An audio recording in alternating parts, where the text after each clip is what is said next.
Bom, nós fizemos a parte da observação, que é a leitura e as anotações daquilo que eu observei no texto. Agora nós vamos para o segundo passo, que é a interpretação. Então agora eu vou trabalhar o texto. Eu vou trabalhar tudo aquilo que eu li e que eu anotei, né? Primeiro passo da minha interpretação, eu preciso identificar o contexto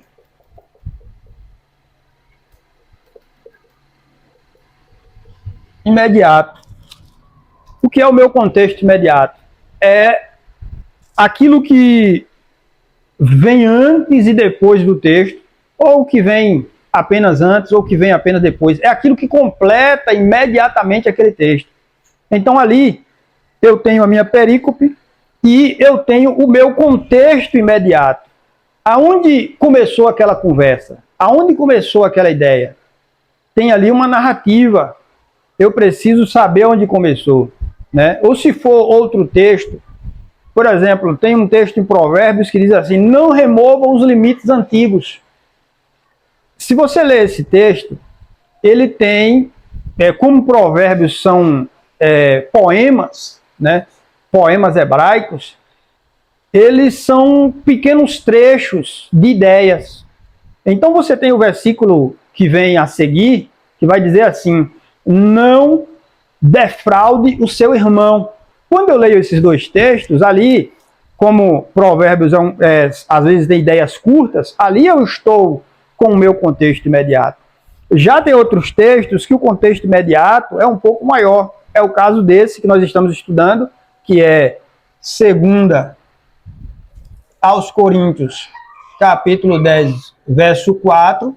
Como o verso 4 ele é um texto de difícil compreensão sozinho, eu procurei uma perícope maior, uma ideia, aonde ele vai começar a ideia e onde ele vai terminar, né? Que não é o contexto imediato, é apenas eu acrescentei ao texto para ficar mais fácil a compreensão. Então eu coloquei, no capítulo 10, eu coloquei do verso 1 ao verso 6. Agora, quando eu vou identificar o contexto imediato, é de onde começou a desenvolver a ideia. Então, nesse caso aqui, de 2 Coríntios, capítulo 10, dentro dessa perícope aqui, eu posso começar do verso 1 até o verso 18. E aí eu vou estudar esse texto dentro disso aqui. Então, quando eu ler ele dentro disso aqui, dentro dessa parte maior, que é o seu contexto imediato, o seu contexto próximo, o texto que está próximo a ele, aí eu vou entender melhor esse texto. Se vocês fizerem isso, fazerem como hábito, ler exegeticamente, como diz Gordon Fee no livro Entendes o que Leis. Quando você lê exegeticamente, você se preocupa em saber que toda casa está em uma rua, toda rua está em um bairro. Então, a primeira coisa que você vai fazer é procurar aonde aquele texto começa e onde ele termina. Isso é o contexto imediato. Já vai abrir bastante o seu entendimento sobre o texto que você está estudando. Um grande erro que as pessoas cometem a interpretar o texto bíblico é que eles querem interpretar a partir apenas de um recorte do texto. Todo texto bíblico ele está dentro de um contexto imediato. Então eu preciso identificar esse contexto que está próximo dele. Eu estou usando duas palavras que é imediato, né? Mas podemos usar também próximo. Né? É o contexto próximo, para ficar fácil a compreensão. É exatamente aquilo que está perto do texto. Nós encontramos o contexto imediato. E já caminhamos bem sobre esse texto. Agora, o que é que nós vamos fazer? Nós vamos encontrar o contexto amplo.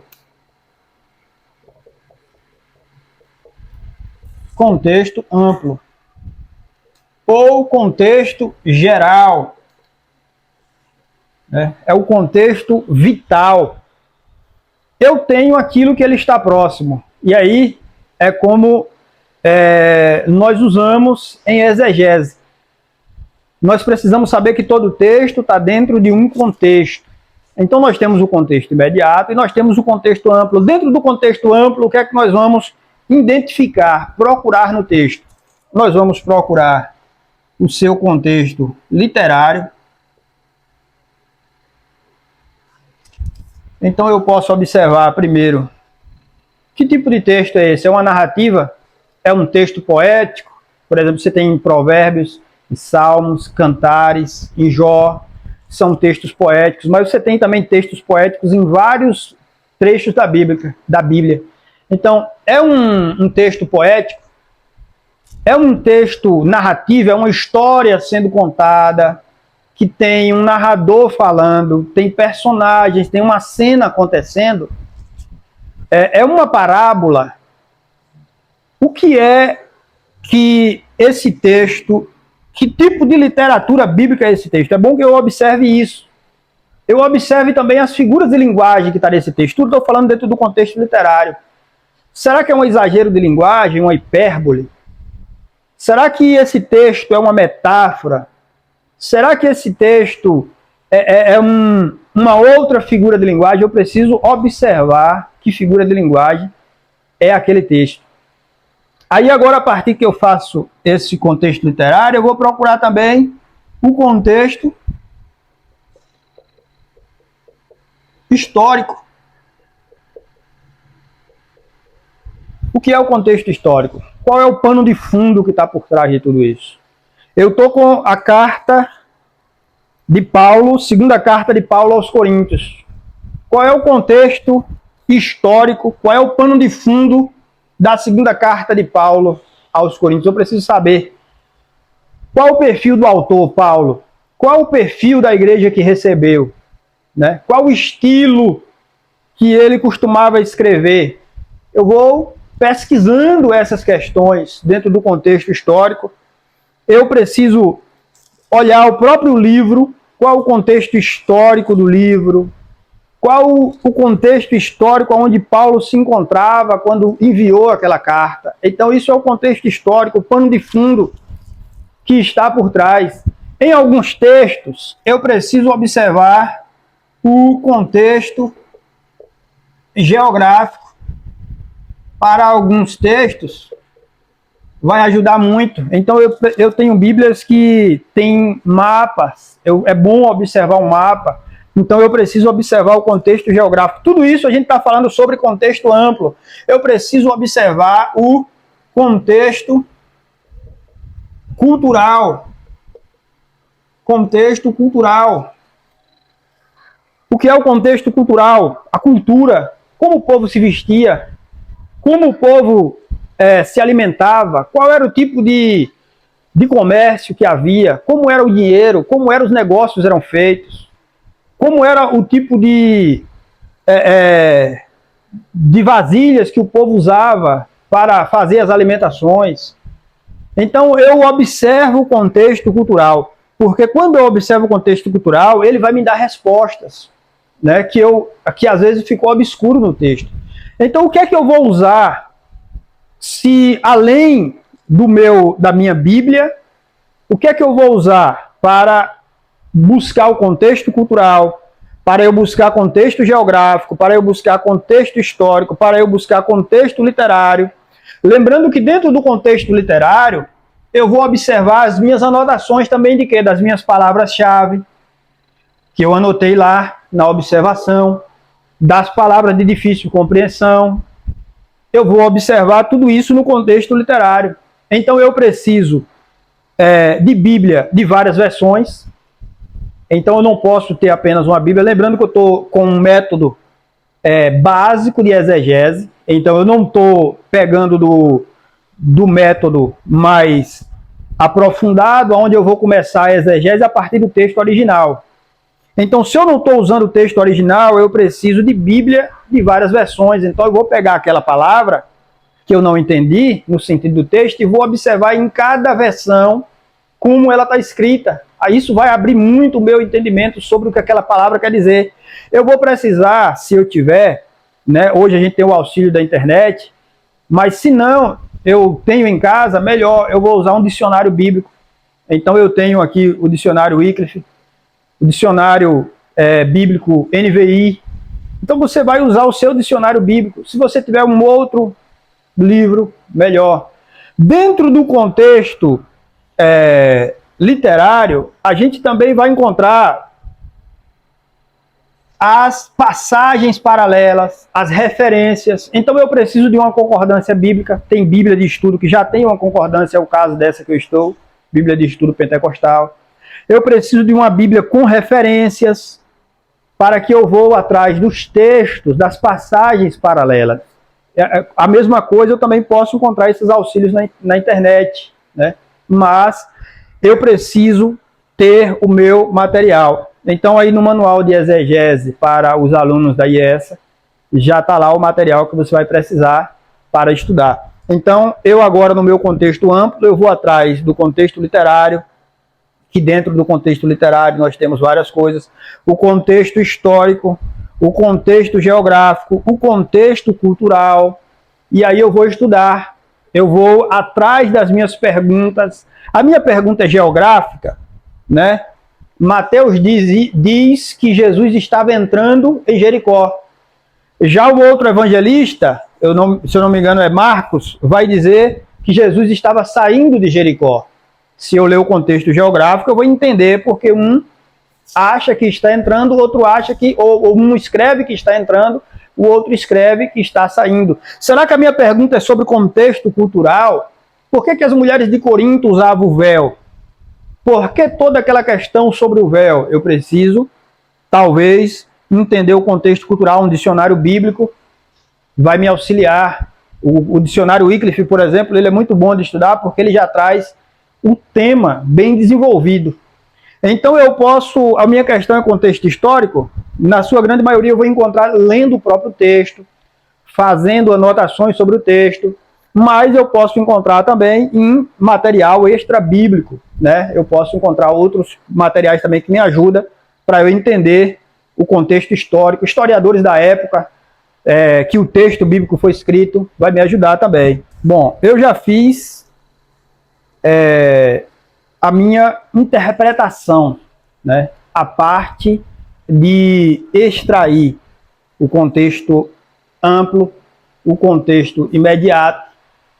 Então agora o que é que eu vou fazer? Eu vou anotar a minha conclusão da minha interpretação.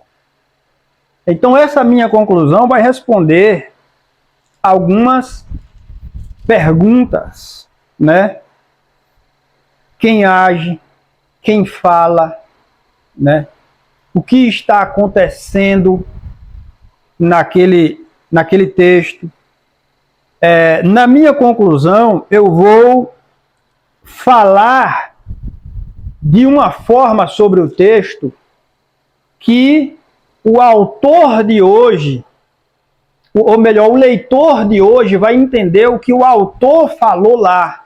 Por isso que a exegese é uma extração do texto.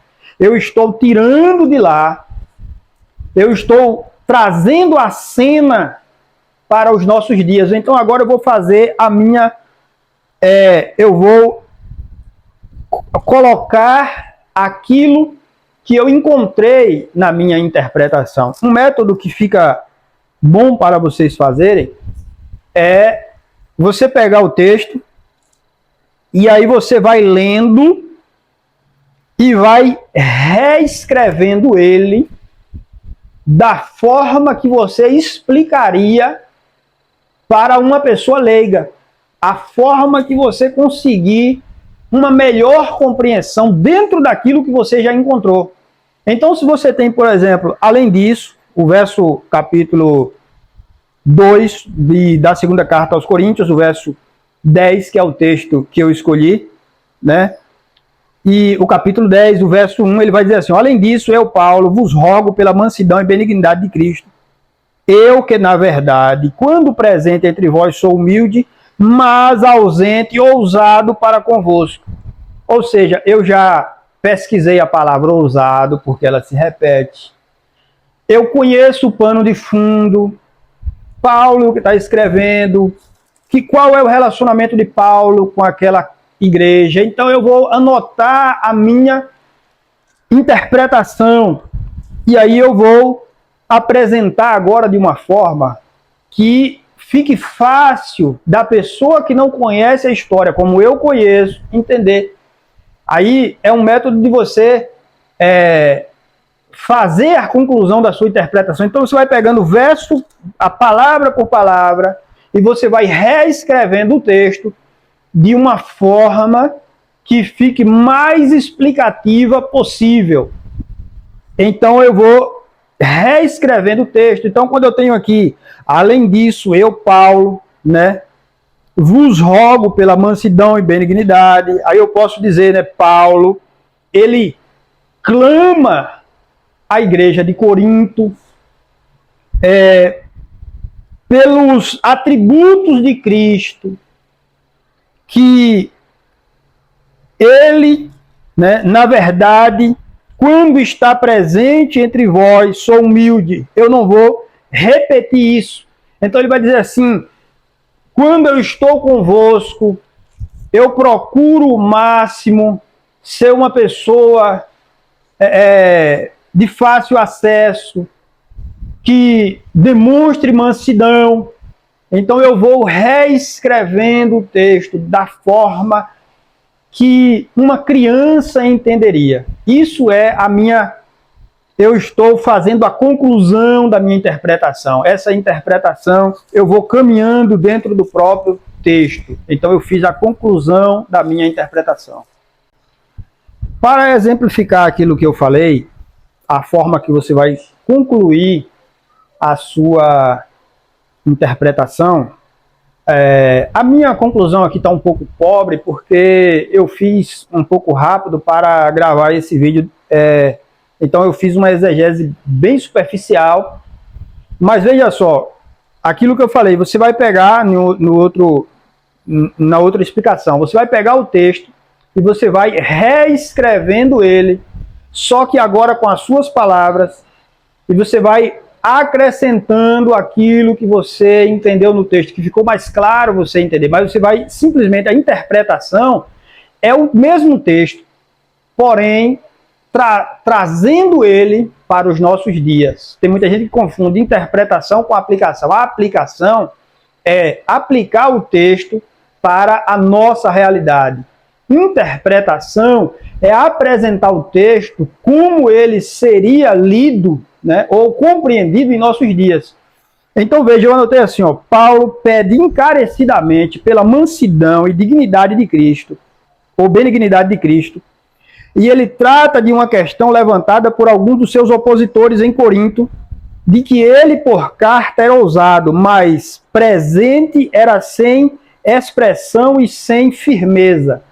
Onde que eu encontrei isso? Eu encontrei dentro do contexto imediato, dentro do contexto próximo. No verso 10 de 2 Coríntios, capítulo 10, né, a gente vai ler o texto e vai ver que Paulo ele vai falar que havia pessoas que acusavam ele disso. Então, dentro da minha leitura, eu acrescentei aquilo que eu encontrei no contexto imediato. Aí ele diz...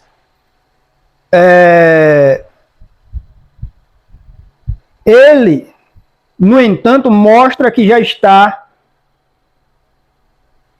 sendo duro por carta para não precisar pessoalmente ser duro. Essa ousadia ou dureza ele irá usar com aqueles que dizer que ele é conduzido por motivação humana. Então veja que eu tinha a palavra carnal na Almeida corrigida, e aí eu vou ler a NVI, eu fui ler uma Almeida atualizada, a nova Almeida atualizada, eu fui ler uma NVT, então eu vi que a ideia de carnal nesse sentido aqui é motivação humana, né? E Paulo afirma que estamos como homens, mas a luta dele não é segundo o padrão humano. Veja que a palavra carnal tem essa ideia, motivação humana. Já em outro versículo, já está falando de padrão humano. ele vai dizer que as armas que ele luta não é de destruição, de reputação, pressão psicológica, usar o título para isso, né? Mas as armas que ele luta é o poder das Escrituras, a presença do Espírito Santo para desfazer com argumentos humanos que foram levantados contra seu ensino e a sua autoridade pastoral. Paulo sabe que usando do poder das Escrituras para levar e do poder do Espírito Santo para levar aquilo que é contrário à palavra de Deus a uma obediência a Cristo. A forma de punir os desobedientes era ter a igreja em obediência à palavra de Deus.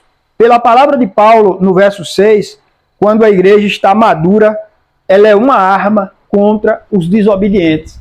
Então veja que eu estou caminhando verso por verso, dentro do próprio texto, só que agora eu estou reescrevendo ele conforme aquilo que eu compreendi na minha exegese. Então aqui agora eu fecho a minha interpretação. Eu fiz a parte da interpretação.